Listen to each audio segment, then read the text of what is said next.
Hello friends, आप सभी का स्वागत है हमारे यूट्यूब चैनल थिंक आईएएस पर। सो गाइस, जैसा कि आपको मालूम है कि कल ही जो है यूकेएसएससी ने आपके जो एडमिट कार्ड हैं वो जो है जारी कर दिए हैं और आपने आई होप डाउनलोड कर लिए होंगे। और मैं उम्मीद करता हूं कि आप जो है आपकी तैयारी बहुत जोर शोर से जो है आपकी तैयारी चल रही होगी। तो आज हम जिस चैप्टर को शुरू करने वाले हैं बहुत ही मोस्ट इंपोर्टेंट चैप्टर है, class 10th biology MCQ NCERT series जो है उसमें एक चैप्टर है, 7वां चैप्टर, नियंत्रण एवं समन्वय। ठीक है, नियंत्रण एवं समन्वय, नियंत्रण एवं समन्वय, समन्वय। जैसा कि आप इस चैप्टर से ही समझ रहे हैं, नियंत्रण, नियंत्रण किसके, शरीर पर नियंत्रण, समन्वय, समन्वय मतलब उसका क्रियान्वयन, उस चीज को जो है करना। ठीक है, तो नियंत्रण एवं समन्वय दो चीजें हमारे पास, दो यहाँ पर निकल उभर कर आए हैं, नियंत्रण एवं समन्वय। तो इन पर हम चर्चा करेंगे, हार्मोन्स के बारे में जानेंगे, कौन कौन से हार्मोन्स हैं, कौन कौन सी ग्रंथियों से क्या निकलता है, किस प्रकार जो है जो हमारा मस्तिष्क है वो हमारे शरीर को कंट्रोल करता है, मस्तिष्क क्या भूमिका है, मेरु रज्जु की क्या भूमिका है, तंत्रिका तंत्र की क्या भूमिका है, इन सब पर हम बहुत ही डीपली तरीके से क्या करेंगे, स्टडी करेंगे। ठीक है, तो सो गाइस, जल्दी से जो है हमारे चैनल को अगर आपने अभी तक सब्सक्राइब नहीं किया, सब्सक्राइब कीजिए, लाइक शेयर एंड सब्सक्राइब करिए, क्योंकि प्रमोट करो चैनल को, जितना ज़्यादा प्रमोट करोगे उतना ज़्यादा आप मनोबल मिलेगा और उतना ज़्यादा जो हम आपके लिए बेहतर से बेहतर मैटर जो है प्रोवाइड करवाएंगे। ठीक है, तो पहले प्रश्न की ओर हम बढ़ते हैं। जंतु तंत्रिका के संदर्भ में निम्नलिखित में से कौन सा कथन, निम्नलिखित कथनों पर विचार करें। ठीक है, जंतु तंत्रिका, तंत्र के संबंध में। ठीक है, जंतुओं में गति और नियंत्रण और समन्वय का कार्य जो है, नियंत्रण एवं समन्वय का कार्य तंत्रिका तथा पेशी ऊतकों द्वारा किया जाता है, तंत्रिका तथा पेशी ऊतकों द्वारा किया जाता है। ठीक है, तंत्रिका ऊतक शरीर के बाहर एक भाग से दूसरे भाग तक सूचनाओं के संवहन विद्युत वेग आवेग के द्वारा होता है। देखिए दोस्त, ये चीज़ें आपने जरूर देखी होंगी जब आपने पढ़ा होगा ये चैप्टर, तो एनसीईआरटी जरूर पढ़ लीजिए। एनसीईआरटी अगर आपने पढ़ लिया तो आपके आधे से ज़्यादा कॉन्सेप्ट जो है क्लियर हो जाएंगे। ठीक है, जंतुओं में गति के नियंत्रण और समन्वय का जो कार्य होता है वो तंत्रिका तथा पेशी ऊतकों के द्वारा होता है। किसके द्वारा, तंत्रिका तथा पेशी ऊतकों के द्वारा। तो ये जो है बिल्कुल सही है। और तंत्रिका ऊतक शरीर के एक भाग से दूसरे भाग तक सूचनाओं का संवहन क्या होता है, विद्युत आवेग के द्वारा है। ये भी बिल्कुल सही है। तो दोनों ही क्या है, सही है। तो दोनों कथन जब सही है तो इसका जो सही आंसर होगा वो क्या होगा, सी। ठीक है, अब हम समझते हैं आखिर ये सही है तो क्यों है। ठीक है, ये देखिए, जंतुओं में गति के नियंत्रण एवं समन्वय का जो कार्य होता है वो तंत्रिका पेशी ऊतकों द्वारा किया जाता है। किसके द्वारा, तंत्रिका पेशी ऊतकों द्वारा। ठीक है, तंत्रिका ऊतक तंत्रिका कोशिकाओं या न्यूरॉन के एक संगठित जाल का बना होता है। किसका, तंत्रिका ऊतक जो होता है वो तंत्रिका कोशिकाओं या न्यूरॉन के एक संगठित जाल का क्या होता है, बना होता है। और यह सूचनाओं को क्या को विद्युत आवेग के द्वारा शरीर के एक भाग से दूसरे भाग तक क्या करता है, सम्मोहन करता है। सम्मोहन में क्या करता है, विशिष्टीकृत करता है। जो मैसेज जाता है, फॉर एग्जांपल हमारा जो हाथ जो है जल गया है, किसी चीज़ पर लग गया है, गर्म चीज़ पर, तो हमारा हाथ जो है तुरंत हट जाता है वहाँ से। क्या है, ये विद्युत आवेग से सूचनाएं हमारे मस्तिष्क तक गई तंत्रिका तंत्र के माध्यम से, तो हमने, हमारे शरीर ने क्या किया, उस पर प्रतिक्रिया दी। ठीक है, तो इस प्रकार से हमारे शरीर में क्या होता है, शरीर में क्या होता है, सूचनाओं का आदान प्रदान होता है। ठीक है, मानव शरीर की तंत्रिका तंत्र में प्रतिवर्ती क्रिया। ठीक है, दो प्रकार की क्रिया होती हैं। ठीक है, अब हम धीरे धीरे जो है इन सबको समझेंगे। मानव शरीर की तंत्रिका तंत्र में प्रतिवर्ती क्रिया, रिफ्लेक्स एक्शन, ठीक है, के संदर्भ में निम्नलिखित कथनों में विचार कीजिए। पूरे शरीर में तंत्रिकाएं मेरुरज्जु में मस्तिष्क को जाने वाले रास्ते में एक बंडल के रूप में होते हैं। देखिए दोस्त, हमारा मस्तिष्क जो है नीचे से क्या है, खोखला है, आपको मालूम होगा यहाँ से। तो यहाँ से जब ये फॉर एग्जाम्पल ये मस्तिष्क है, तो थोड़ा सा अच्छे से बना देते हैं। मान लीजिए ये हमारा जो है मस्तिष्क है और ये हमारी, ये इधर हमारा मेरुरज्जु है, मेरुदंड है। ठीक है, मेरुदंड है तो इसके अंदर से जाते हैं मेरुरज्जु, किसके, मस्तिष्क में। तो ये पूरे शरीर में फैले हुए हैं ये तंत्रिका तंत्र। तो इस प्रकार से जो है मैसेज जाता है। ठीक है, रास्ते में एक बंडल के रूप में क्या होते हैं, मिलते हैं। प्रतिवर्ती चाप मस्तिष्क में बनते हैं। प्रतिवर्ती चाप क्या होते हैं, मस्तिष्क में बनते हैं। सही है कि गलत है, हमको बताना है। ठीक है, तुरंत अनुक्रिया के लिए प्रतिवर्ती चाप न्यूरॉन जाल की अपेक्षा अधिक दस्त होते हैं। प्रतिवर्ती चाप क्या होते हैं? न्यूरॉन के नेटवर्क की अपेक्षा क्या होते हैं? अधिक दक्ष, मतलब अधिक क्रियाशील होते हैं। ठीक है, अधिक शीघ्रता से जो है करते हैं। तो देखिए दोस्त, इसमें से अगर फॉर्मेट से इस प्रश्न का उत्तर ढूंढने की कोशिश करें तो ये जो है बिल्कुल गलत है, ये और ये बिल्कुल सही है। तो इसका आंसर मतलब सी जो है बिल्कुल सही होगा। क्यों सही है इसकी व्याख्या पर चर्चा करते हैं। ठीक है, मानव शरीर में जो क्या होती है? प्रतिवर्ती क्रिया होती है, जो रिफ्लेक्शन एक्शन होता है परवर्ती चाप रिफ्लेक्स आर्क के कारण होती है। ठीक है, प्रतिवर्ती चाप वह प्रक्रम है जो आगम संकेतों का पता लगाने, स्थिति का संवेदन करने और उसके अनुसार निर्गम क्रिया करने, पेशियों को गति कराने का कार्य करता है। मतलब ऐच्छिक क्रियाओं की तरह जो है ऐच्छिक क्रियाएं होती हैं प्रतिवर्ती क्रियाएं। ठीक है, यह प्रक्रम मस्तिष्क के न्यूरॉन नेटवर्क में शीघ्र पूरा हो सकता है और पूरे शरीर की तंत्रिकाएं मेरु रज्जु में मस्तिष्क को जाने वाले रास्ते में बंडल के रूप में क्या है? मिलती है। ठीक है, और प्रतिवर्ती चाप इसी मेरु रज्जु में बनते हैं। यद्यपि आगत सूचनाएं मस्तिष्क तक भी भेजी जा सकती हैं, अतः कथन एक सही है, परंतु कथन 2 क्या है? गलत है। पर तो कथन 2 क्या बोल रहा है? प्रतिवर्ती चाप जो है मस्तिष्क में भेजा जाते हैं। तो ऐसा जरूरी नहीं है, भेजे भी जाते हैं लेकिन जरूरी नहीं।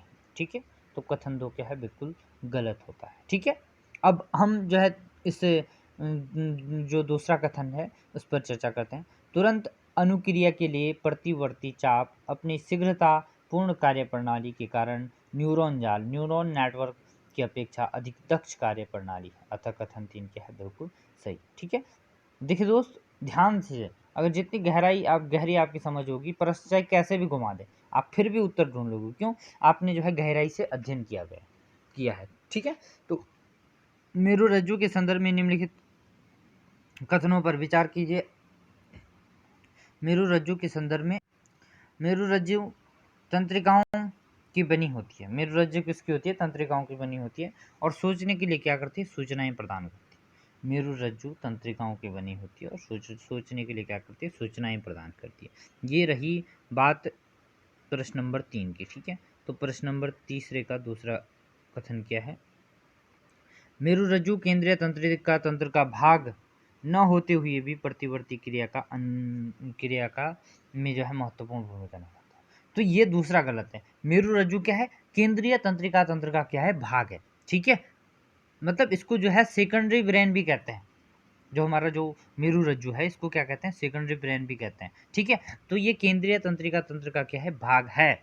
केंद्रीय तंत्र का भाग है और प्रतिवर्ती क्रिया में इसकी महत्वपूर्ण भूमिका होती है। लेकिन ये बोल रहा है कि केंद्रीय तंत्र का भाग नहीं है, तो ये क्या है? गलत है। ठीक है, तो इसका जो केवल एक जो है बिल्कुल सही आंसर होगा। अब इसकी व्याख्या पर चर्चा करते हैं। मेरु रज्जु तंत्रिकाओं की बनी होती है, बिल्कुल सही है। जो सोचने के लिए सूचनाओं आदान प्रदान करती है, बिल्कुल सही है। तो कथन 1 क्या है? बिल्कुल सही है। कथन 2 गलत है। क्यों? क्योंकि मस्तिष्क और मेरु रज्जु क्या है? केंद्रीय तंत्र के पार्ट बनाते हैं। ठीक है, दोनों बनाते हैं, मस्तिष्क भी मेरु रज्जु भी, ये दोनों क्या बनाते हैं? केंद्रीय तंत्र का क्या बनाते हैं? भाग बनाते हैं। ठीक है, मानव मस्तिष्क के संदर्भ में निम्नलिखित युग्मों पर विचार कीजिए। अब मानव मस्तिष्क के संदर्भ में हमको 6 जो है विचार करना है। सबसे पहले हमारे पास दे रखा है अग्र मस्तिष्क। ठीक है, बहुत ही डीपली, बहुत ही अच्छे तरीके से आपको पढ़ना है ताकि आपको भविष्य में कभी कोई दिक्कत ना हो। ठीक है, अनैच्छिक क्रियाओं के लिए पूर्ण रूप से उत्तरदायी। अनैच्छिक क्रियाओं के लिए क्या है? पूर्ण रूप से उत्तरदायी। पश्च मस्तिष्क का मुख्य सोचने का भाग। तो देखिए दोस्त, ये दोनों ही गलत हैं, बिल्कुल गलत हैं दोनों। क्यों गलत हैं आप समझते हैं। ठीक है, तो इसका डी आंसर जो है बिल्कुल सही होगा। अब इसकी व्याख्या पर एक बार चर्चा कर लेते हैं। उपयुक्त दोनों में से कोई भी सुमेलित नहीं है, दोनों गलत हैं। क्यों? आप सुनिए। देखिए, अग्र मस्तिष्क का क्या काम होता है, पश्च मस्तिष्क का क्या काम होता है, सब समझेंगे यहाँ पर। ठीक है, मस्तिष्क का जो मुख्य सोचने वाला भाग है वो अग्र मस्तिष्क है। देखिए, सोचने का काम कौन करता है? अग्र मस्तिष्क। इसमें विभिन्न जो है ग्राही तथा संवेदी आवेग सूचनाएं प्राप्त करने के लिए क्षेत्र होते हैं। अग्र मस्तिष्क के अलग अलग क्षेत्र सूंघने के लिए, सुनने के लिए, सूंघने के लिए, देखने आदि के लिए विशिष्टीकृत होते हैं। ठीक है, और कुछ जटिल संवेदना जैसे यह जानने के लिए कि पेट पूरा भर गया, भूख, प्यास, प्यार, घृणा, ये सब क्या होता है? अग्र मस्तिष्क से ही जो है ये सब चीज़ें जो है होती हैं। ठीक है, भूख से संबंधित एक केंद्र भी जो है अग्र मस्तिष्क में एक अलग भाग के रूप में होता है। ठीक है दोस्त, आई होप आपके समझ में आ गया होगा। अब बात करते हैं अनैच्छिक क्रिया की। जहाँ पर समझ में नहीं आएगा आप जो है कमेंट सेक्शन में ज़रूर कहिए कि सर आप जो है सही नहीं पढ़ा रहे हो, ये कमी है आपके पढ़ाए हुए में से, तो मैं क्या करूँगा उस कमी को सुधारने की कोशिश करूँगा। ठीक है, आप ज़रूर बताइए। अन्य अनैच्छिक क्रियाओं के लिए उत्तरदायी मध्य मस्तिष्क। अनैच्छिक क्रियाओं के लिए कौन उत्तरदायी है? मध्य मस्तिष्क है, सॉरी मध्य मस्तिष्क है। ठीक है, और पश्च मस्तिष्क उत्तरदायी है। किसके लिए? अनैच्छिक क्रियाओं के लिए। ऐच्छिक क्रियाओं के लिए अग्र मस्तिष्क, अनैच्छिक क्रियाओं के लिए पश्च मस्तिष्क। ठीक है, पश्च मस्तिष्क क्या क्या करता है? रक्तदाब नियंत्रित करेगा, जो हमारा ब्लड प्रेशर है, लार का आना। ठीक है, वॉमिटिंग जो होती है, उल्टी जो होती है, वो कहाँ से होती है? पश्च मस्तिष्क द्वारा क्या होती है? नियंत्रित होती है। ठीक है, और कुछ क्रियाएं जैसे एक सीधी रेखा में चलना, साइकिल चलाना, एक पेंसिल उठाना आदि जो है पश्च मस्तिष्क में स्थित अनुमस्तिष्क के द्वारा ही संभव हो पाता है। कुछ क्रियाएं जैसे सीधी रेखा में चलना। अब साइकिल चलाना, साइकिल चलाने के लिए भी आपको एक डेडिकेटेड होना पड़ेगा। ठीक है, सीखना पड़ेगी, वो फॉर्मेट सीखनी पड़ेगी। पेंसिल उठाना आदि पश्च मस्तिष्क में कौन सा एक पार्ट होता है? क्या है? अनुमस्तिष्क, उसके द्वारा संभव होती है। यहाँ अनुमस्तिष्क ऐच्छिक क्रियाओं की परिशुद्धि और शरीर की संस्थिति एवं संतुलन के लिए क्या है? उत्तरदायी। अनुमस्तिष्क ऐच्छिक ऐच्छिक क्रियाओं की परिशुद्धि और शरीर की संस्थिति, मतलब शरीर की स्थिति और संतुलन के लिए क्या है? उत्तरदायी है। तभी हम साइकिल चला पाते हैं, जब संतुलित रहेंगे तो साइकिल चला पाएंगे। ठीक है, पांचवा प्रश्न क्या है? पांचवा प्रश्न कहता है निम्नलिखित कथनों पर विचार कीजिए। पादपों में न तो तंत्रिका तंत्र होता है न ही पेशियां होती हैं। ठीक है, पादपों में न तो तंत्रिका तंत्र होता है और न ही पेशियां होती हैं। जंतु कोशिकाएं सतत सतत कंटिन्यूली जो है विद्युत आवेश न जनित कर सकती हैं।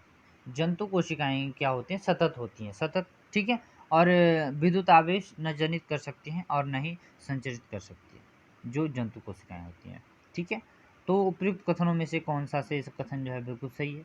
तो उपयुक्त जो है दोनों कथन सही है। क्यों सही है? अब हम समझने की कोशिश करते हैं कि ये दोनों कथन किस प्रकार से सही है। ठीक है, शरीर की जो क्रियाओं का नियंत्रण और समन्वय के लिए जंतु में तंत्रिका तंत्र होता है, लेकिन पादपों में तंत्रिका तंत्र नहीं होता है, और ना ही कोई पेशी होती है। ठीक है, तो ये केवल हम जंतुओं के बारे में अभी जो है नियंत्रण और समन्वय कर रहे हैं। ठीक है, जंतु कोशिकाओं में जो सूचनाओं के संचरण के लिए विद्युत आवेग क्या है? एक उत्तम साधन है। विद्युत आवेग क्या है? एक उत्तम साधन है, लेकिन इस विद्युत आवेग की क्या है? कुछ सीमाएं हैं।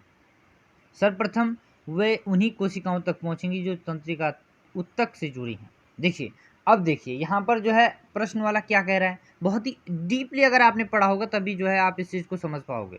ठीक है, तंत्रिका ऊतक से जुड़ी दूसरे एक बार यदि कोशिका का आवेग जनित होता है, यदि जो है दूसरे एक बार जो है यदि कोशिका का आवेग जनित होता है तो संचारित होता है, तो पुनः नया आवेश जनित करने के लिए, उसे संचारित करने के लिए कोशिका को समय लेगी। देखिए, एक मैसेज जाने के बाद जो दूसरा मैसेज जाएगा ना, उसके लिए क्या एक टाइम पीरियड लगेगा, एक स्पेशल टाइम पीरियड लगेगा। अतः जंतु कोशिका सतत विद्युत आवेश न जनित कर सकती है और न ही संचारित कर सकती है। सतत मतलब लगातार, लगातार आप एक मैसेज को सेंड नहीं कर सकते हो। देखिए, आपके अंगूठे अगर कहीं दीवार पे लग गया, उसी टाइम अगर हाथ भी लग गया, तो जहाँ पर ज़्यादा दर्द होगा वो वाला मैसेज आपको जल्दी जाएगा, ना कि वो वाला जहाँ पर कम दर्द हो रहा है। आप इस चीज़ को नोटिस करना। ठीक है, अब जो है हम छठे प्रश्न की ओर बढ़ते हैं। छठा प्रश्न क्या कहता है?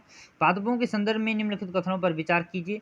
अब देखिए, पादपों में भी इस प्रकार के कुछ क्वालिटी प्रॉपर्टीज मिलती है जो अनुक्रिया करते हैं वो, तो उस अनुक्रिया उनके जो थोड़ा बहुत लक्षण है उन पर हम चर्चा करते हैं। देखिए, पादपों के संदर्भ में निम्नलिखित कथनों पर विचार कीजिए। छुई मुई की पत्तियां जो है स्पर्श करने पर क्या है? अनुक्रिया से बहुत तेजी से गति करती हैं, जो इसकी वृद्धि के लिए क्या है? बहुत उपयोगी है। छुई मुई का पौधा हाथ लगाओ तो वो हो जाता है, मुरझा जाता है। ठीक है, दूसरा क्या है?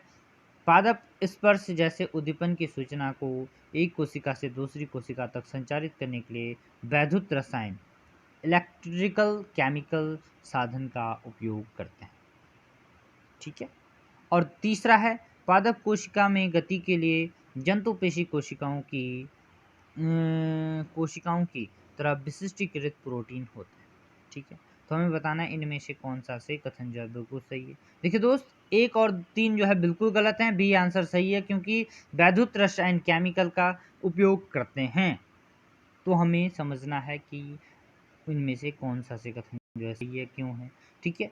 छुई की जो है पत्तियां स्पर्श की अनुक्रिया से बहुत तेज गति से करती हैं, ठीक है। छुई की जो पत्तियां होती हैं स्पर्श की अनुक्रिया क्या है, बहुत तेजी से गति करते हैं, परंतु इस गति से इसकी वृद्धि पर कोई संबंध नहीं है। देखिए यहाँ पर वृद्धि की बात की थी, अनुक्रिया तो करती है, ठीक है, लेकिन यहाँ पर वृद्धि की बात की गई थी कि उसकी वृद्धि में जो है असर पड़ता है अगर उसको टच करते हैं, तो ऐसा नहीं है, ठीक है। उसकी वृद्धि में कोई अंतर नहीं आता है, केवल उस टाइम मुरझा जाएगी, जैसे हम अलग हो जाएंगे उस टाइम वो खिल जाएगी फिर बाद में, ठीक है। अतः कथन एक क्या है, बिल्कुल गलत है, ठीक है। पादप भी स्पर्श जैसे उद्दीपन की सूचनाओं को एक कोशिका से दूसरी कोशिका में संचरित करने के लिए वैद्युत रसायन का प्रयोग करते हैं, ठीक है। जंतुओं में क्या होता है, जंतुओं में आवेश जनित जो है एक आवेग बनता है, ठीक है, विद्युत आवेग का प्रयोग किया जाता है, विद्युत आवेश, ठीक है, विद्युत आवेश का प्रयोग करते हैं। लेकिन यहाँ पर क्या होता है, वैद्युत रसायन साधन का क्या हो उपयोग होता है, ठीक है।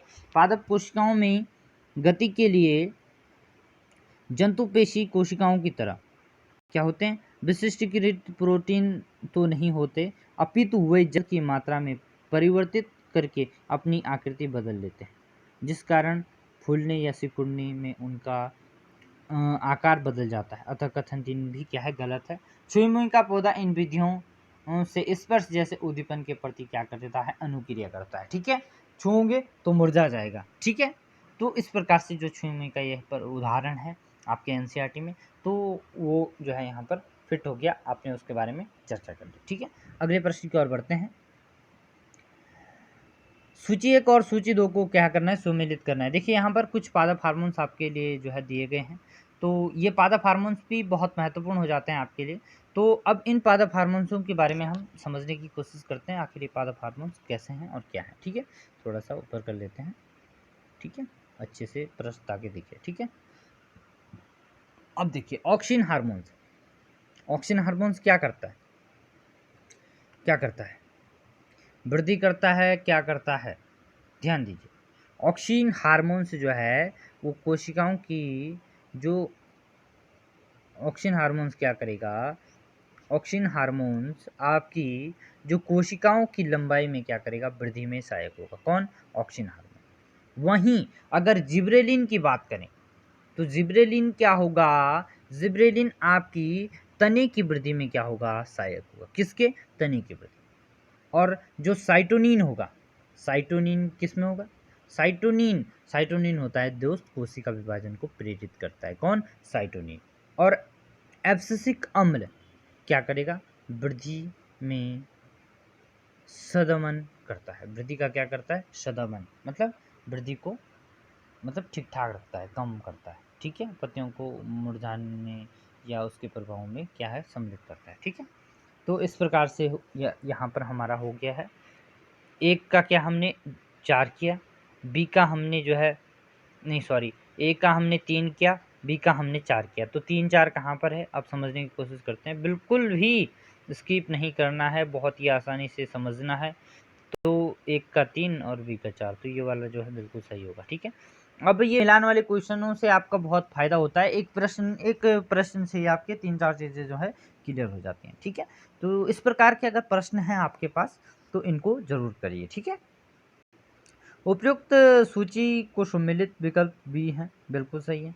जब वृद्धि करता पादप जो है प्रकाश के संपर्क में आता है, जब कोई वृद्धि करता हुआ पादप जो है प्रकाश के संपर्क में आता है तो ऑक्सिन नामक हार्मोन्स का संश्लेषण पररोह यानी कि जो हम उसकी जो होती है पररोह मतलब सूट, मतलब आप तने को समझ सकते हैं, पररोह ऊपर वाला जो पार्ट है, ठीक है। और अग्रभाग टिप, टिप में होता है, ठीक है। यह कोशिका की लंबाई में वृद्धि में सहायक होता है। ये क्या करता है, कोशिका की लंबाई में क्या करता है, वृद्धि में क्या होता है, सहायक होता है। जब पादप पर एक ओर से प्रकाश आ रहा हो, जब पादप पर क्या है, एक ओर से प्रकाश आ रहा हो तो ऑक्सीजन विसरित होकर पररोह के छाया वाले भाग में आ जाता है। ऑक्सीजन क्या है, विसरित होकर पररोह की छाया वाले भाग में आ जाता है।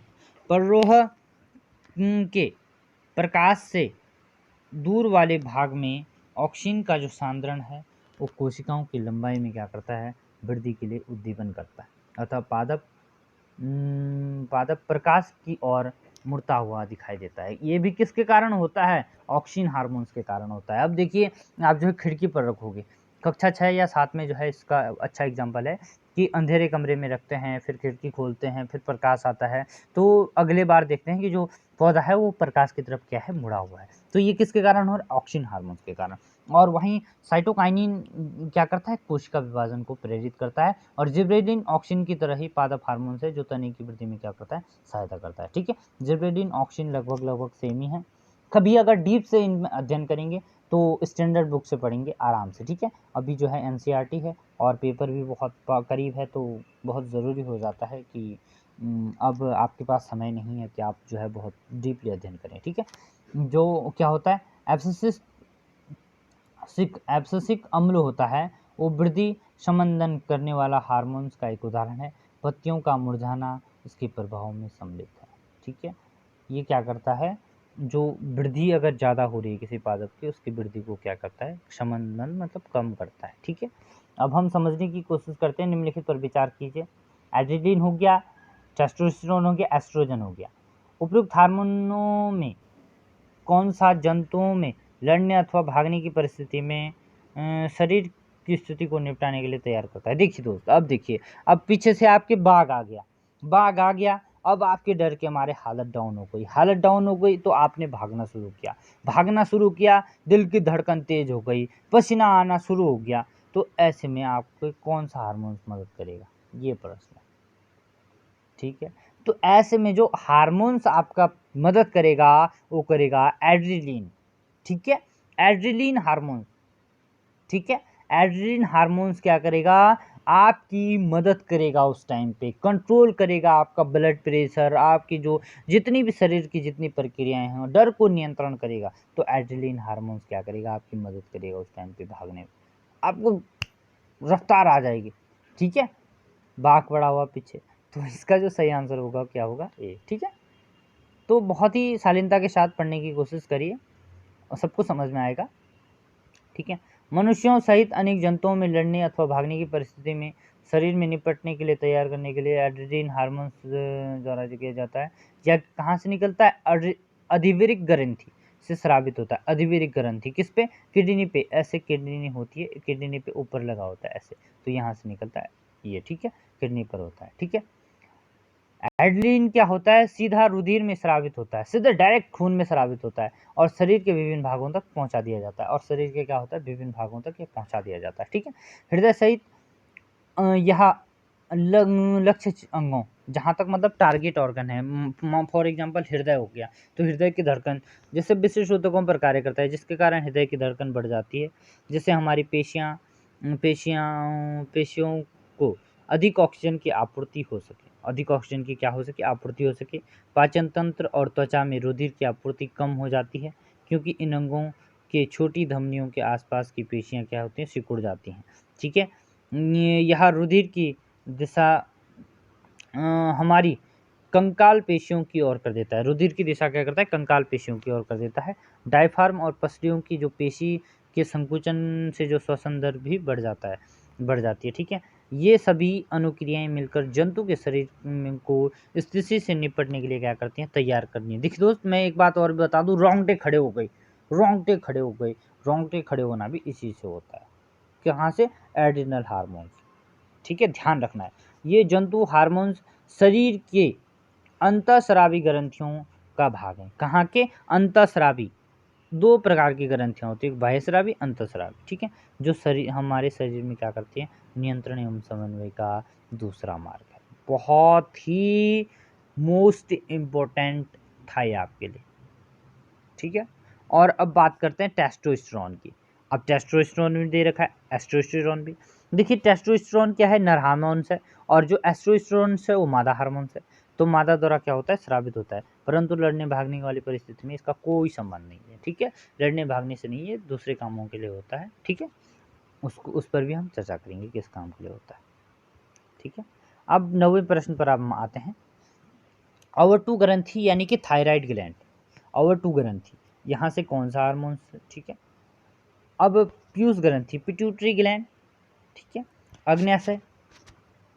देखिए अब इनमें से कौन सा सुमेलित है, तो सभी सुमेलित हैं, बिल्कुल धड़ल्ले से सभी सुमेलित हैं, डी का डी है, बिल्कुल फटक से करना है, ठीक है।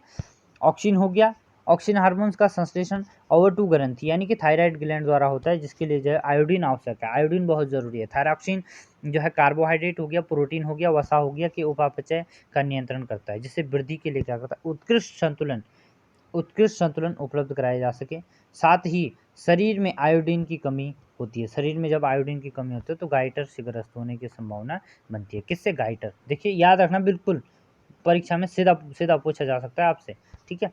वृद्धि हार्मोन्स पीयूष ग्रंथि से स्रावित होता है, वृद्धि हार्मोन्स कहाँ से, पिट्यूटरी ग्लैंड से जो है स्रावित होता है। यह शरीर की वृद्धि और विकास को क्या करता है, नियंत्रित करता है। बाल्यकाल में इसकी कमी से बौनेपन का कारण यही है, कहाँ से, पिट्यूटरी ग्लैंड में। अगर वृद्धि हार्मोन सही से जो है काम नहीं कर रहा है बचपन में, तो बौनापन भी इसी का कारण है, ठीक है। इंसुलिन का उत्पादन अग्न्याशय में होता है, बिल्कुल होता है। क्या करता है, रुधिर में जो है ग्लूकोज को, शर्करा को जो है नियंत्रित करता है। यदि यह उचित मात्रा में स्रावित न हो तो रुधिर में जो है शर्करा का स्तर बढ़ जाता है और ब्लड प्रेशर हो जाता है, ठीक है। तो ये चैप्टर था आपका नियंत्रण एवं समन्वय, ठीक है दोस्त। अब इसके साथ थोड़ा सा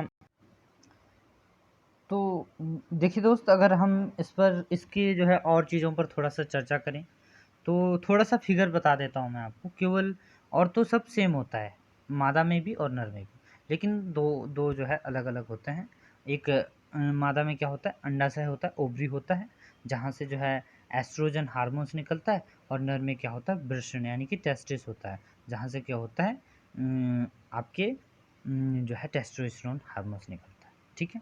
टेस्टोस्टेरोन हार्मोन्स जो हो गया। अब देखिए दो तीन ग्लैंड होती हैं, एक होता है पिनियल ग्लैंड, ठीक है, पिनियल ग्लैंड हो गया, हाइपोथैलेमस हो गया, हाइपोथैलेमस पीयूष ग्रंथि, थायराइड ग्रंथि, पैरोक्सिन ग्रंथि, थाइमस ग्रंथि, एड्रिन, अग्न्याशय और अंडाशय, ठीक है। तो इस प्रकार से जो है हम कुछ समझ सकते हैं और उनके हार्मोन्स को भी समझ सकते हैं। एंजाइम और हार्मोन, देखिए दो प्रकार की चीज़ें होती हैं, एक एंजाइम होता है, एक हार्मोन्स होता है। हार्मोन्स क्या होता है, इसका आणविक भार कम होता है, किसका, हार्मोन्स का, और एक होता है एंजाइम, ठीक है। सरलता से समझे, हार्मोन्स होता है, एंजाइम होता है। इसका जो आणविक भार होता है, किसका, हार्मोन्स का, वो कम होता है। आणविक भार क्या होता है, कम होता है, और इसका आणविक भार अधिक होता है, किसका, अधिक, ठीक है, एंजाइम का, ठीक है। ये अंतः स्रावी ग्रंथियों द्वारा जो है उत्पादित होते हैं और रक्त के माध्यम से अपनी कार्यकारी अंग तक पहुंचते हैं, ठीक है। ये कहाँ से, रक्त में सीधे प्रभावित कर दिए जाते हैं, ठीक है। और जहाँ तक जाना है, जहाँ तक जाना है वहाँ तक सीधे पहुँच जाते हैं। लेकिन इनका जो उत्पादन होता है, जो एंजाइम्स होते हैं, इनका उत्पादन क्या होता है, बहिस्रवी ग्रंथियों द्वारा होता है, तथा ये क्या करते हैं, नलिका द्वारा कार्यकारी अंग तक पहुँचते हैं। एक मतलब एक स्पेसिफिक नलिका द्वारा जो है कार्यकारी अंग तक पहुँचते हैं, ठीक है। तो ये था दो अंतर जो है ये आपके हार्मोन्स और एंजाइम के बीच में। तो आई होप आपके समझ में आया होगा। तो मनुष्य में जो अंतःस्रावी ग्रंथि होती हैं, जो बाह्यस्राव्य ग्रंथियाँ, वो तो हम समझ लिए होंगे। बाह्यस्राव्य ग्रंथियाँ देखिए तीन प्रकार की होती हैं, ठीक है। एक होता है बहिस्रावी ग्रंथियाँ। बहिस्रावी ग्रंथियों में होता है जैसे लार ग्रंथि हो गया, लार क्या है, बहिस्रावी ग्रंथि है, ठीक है। श्लेष्म ग्रंथि हो गया, श्लेष्म श्लेष्म ग्रंथि हो गया। अनुग्रंथि, अश्रु ग्रंथि हो गया, कौन सा, अश्रु, जहाँ से आंसू निकलते हैं, अश्रु ग्रंथि, ठीक है, अश्रु ग्रंथि हो गया। और स्वता पर तो सॉरी त्वचा पर क्या होते हैं, श्वेत ग्रंथि हो गया, तेल ग्रंथि हो गया। ये सब क्या है, बहिर्स्राव ग्रंथियाँ जो नलिका युक्त होती हैं, ठीक है। वहीं अगर अंतःस्राव्य ग्रंथियों की बात करें हम, तो क्या होता है, जहाँ से क्या होता है, हार्मोन स्रावित होता है, और नलिका विहीन ग्रंथियाँ भी बोलते हैं, ठीक है। ये हो गया अंतःस्रावी ग्रंथियाँ। और अब बात करते हैं मिश्रित ग्रंथियाँ। अब मिश्रित ग्रंथियाँ क्या होती हैं, जो ग्रंथियाँ, मिश्रित ग्रंथियाँ वही हैं जो नलिका युक्त भी होती हैं और नलिका विहीन, दोनों प्रकार के होते हैं। तो मिश्रित ग्रंथि क्या होगी, अग्न्याशय, याद रखना है बिल्कुल, अग्न्याशय, ये क्या है, अग्न्याशय क्या है, एक मिश्रित ग्रंथि है, मिक्स ग्लैंड है, ठीक है, जो क्या है, अंतःस्रावी भी है और बहिर्स्रावी भी है, ठीक है। अब हम अंतःस्रावी में बात करते हैं। अंतःस्रावी में तो पीयूष ग्रंथि जो क्या होती है, सबसे छोटी ग्रंथि है। कौन? पीयूष ग्रंथि। पीयूष ग्रंथि, पीयूष ग्रंथि क्या है? सबसे छोटी ग्रंथि है। पीयूष ग्रंथि को अंतःस्रावी ग्रंथियों के श्रावण को व्यक्ति की वृद्धि, स्वास्थ्य, लैंगिक विकास आदि को नियंत्रित करती है, अतः इसे क्या कहते हैं? मास्टर ग्लैंड भी कहते हैं। किसको? पिट्यूटरी ग्लैंड को, याद रखना है, ठीक है। आंतरिक के अनुसार पीयूष ग्रंथि को दो भागों में बांटा जा सकता है, अग्रपिंड और पश्चपिंड, ठीक है। तो इतना डीप हमको अभी नहीं घुसना है, हमारे पास समय जो है बहुत कम है। पिट्यूटरी ग्लैंड है तो यहाँ से वृद्धि हार्मोन्स निकलते हैं, और थायराइड प्रेरक हार्मोन, सुपोटिका प्रेरक हार्मोन, इस प्रकार के जो है कई सारे हार्मोन्स यहाँ से निकलते हैं। अल्पस्राव से क्या होगा? बौनापन हो जाता है, और इस हार्मोन्स में अगर श्रावण में वृद्धि होती है तो क्या क्या होगा? एक रोग होता है साइमंड रोग। क्या होता है? साइमंड रोग, याद रखना है, साइमंड रोग। वृद्धि हार्मोन्स के अतिस्राव से और रोगी पतला और उम्र अधिक वयस्क दिखने लग जाता है, इस रोग को बोलते हैं साइमंड रोग। और ये अल्पस्राव से, सॉरी, अल्पस्राव से ही ये रोग होता है, ठीक है। और दूसरा है अतिस्राव से। अतिस्राव से कौन कौन से रोग होंगे? एक होता है अतिकायिकता। क्या है?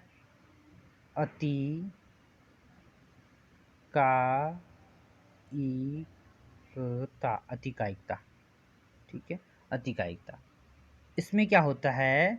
जो वृद्धि हार्मोन्स है उसका अतिस्राव हो जाता है, और इसमें सभी अंग का जो विकास होता है सामान्य अंगों से अधिक होता है, और शरीर क्या होता है? भीमकाय, मोटा तौड़ा, जैसे ग्रेट खली है, ऐसे हो जाता है। तो इसका मतलब पिट्यूटरी ग्लैंड का क्या हो गया? उसका ज़्यादा हो गया, उसके अंदर श्रावण, तो यही कारण है, वो बहुत मोटा ताजा हो गया है, ठीक है। और वयस्कों में जो इसकी वृद्धि के अतिस्राव से क्या होता है? एक्रोमेगेली एक रोग होता है, acromegaly,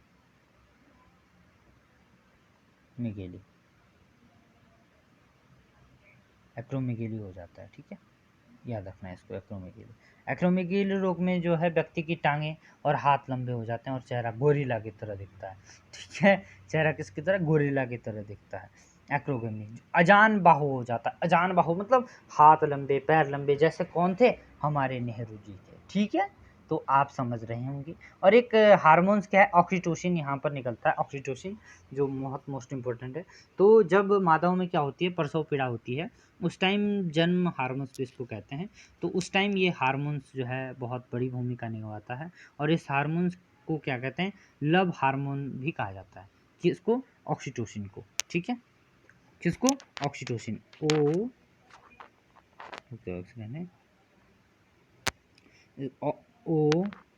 x, oxytocin, TOCIN, oxytocin, ठीक है, ये हार्मोन।